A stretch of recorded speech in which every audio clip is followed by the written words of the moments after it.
Welcome back to another episode of You Got a Friend in Me with your host, John Tran. Reading a good book is like having a deep and meaningful conversation with a good, close friend. You pick up pearls of wisdom during the conversation, life advice, maybe it was financial, maybe it's relationship. You get all this knowledge from a different person's point of view and you can start implementing it in your own life. Reading books is very much like that. Someone would have written this book and condensed their 30 years of experience into about a couple of hours of listening and or reading.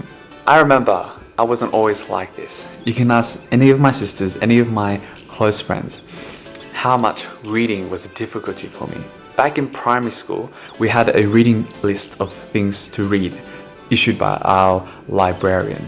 We'd have to write down what we've read for that month. I had so much difficulty reading that the book I chose was a picture book called Chicken Little, The Sky is Falling Down. And on each page there was probably one sentence followed by pictures. On my reading list, I would just put Chicken Little, Chicken Little, Chicken Little.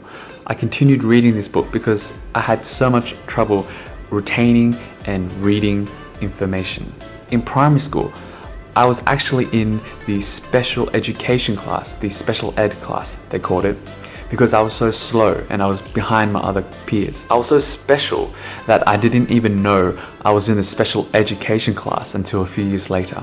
So I give you this context to show to you that anyone can do it. And the thing is, I still struggle with written content. I can't sit down and read a book. I remember when I was younger, my sisters would love reading Harry Potter, and I wanted to fit in, of course, with my sisters, so I tried reading. I must have read the first page of Harry Potter about 100 times.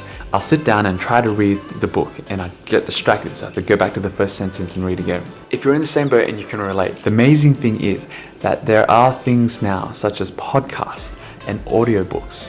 They're the same thing as the books, but someone reads it out to you so you can listen to it and digest it. This has changed my life completely. There was a study done by a guy named Steve Siebold, and he followed and recorded the habits of 1,200 successful and rich people.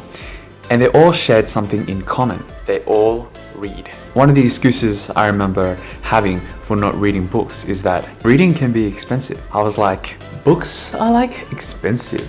It's like $20 for a book. That's hella too expensive. How would I afford my boba tea? When you're not making money, it's hard to put $15 a month aside for an Audible subscription. But Warren Buffett, he's a successful investor.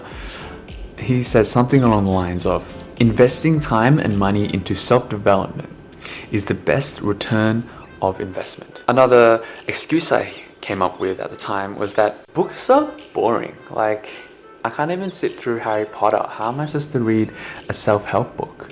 I totally agree. Some books are boring. I remember asking my sister how she reads so much because I just couldn't sit still.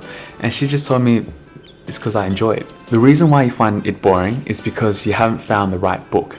Give it time. If you're interested in plants, there are books on plants. If you're interested in people, there are books on human behavior, psychology. Whatever it is, there's a book for you. Books are expensive, and I feel your pain. But the amazing thing now is that there are a lot of platforms that give free content. I personally use Spotify to listen to my podcast, and there are so many topics out there. Whatever you're interested in, there's a podcast. Some quick recommendations I can give you if you don't know where to start. If you're interested in mindfulness, peace, happiness, connection with people, there's a guy named Jay Shetty, and he's on YouTube and he's also on podcasts as well. Another fantastic free podcast is by a guy named Lewis Howes from the School of Greatness. He brings on amazing guests about business, about self-development, self-love. Another common excuse I made was that, I have no time, I'm way too busy. I got like a social life and stuff, So I can totally relate. We're so busy these days with work, friends, and cooking, cleaning. And I can totally understand. But the amazing thing about podcasts and audible content is that you can listen to it anywhere. I tend to listen to it on my commute to work. Sometimes I listen to it when I'm around the house doing chores. Or when I'm at the gym working out, I listen to a podcast and I learn something along the way. So my friends, you can create your dream life. The awesome thing is that your dream life is often already created by someone else. Someone's already lived that, and they've taken the time to write down the things they've learned along the way, and the skills and techniques and things that they've implemented during this journey. And they've written it down for you to digest. So you don't have to waste time learning, failing. You can learn directly from amazing people. If you want to make $1 million, you can listen to a millionaire. If you want to develop your social skills, listen to a social expert or a psychologist. Now I want to set you a challenge. I'm not sponsored by Audible or Spotify. I just want you to do the best you can. And you do that by getting as much knowledge as you can in the area you want to learn. Next time you're at the gym working out, instead of playing a random YouTube video, listen to a podcast on something that you're interested in. Listen and learn, whether it's on your commute to work, or you're at the gym, or you're cooking and cleaning at home. Put on an audio content that you want to learn, whether it's psychology, health, education, work, whatever it is, just put it on and learn.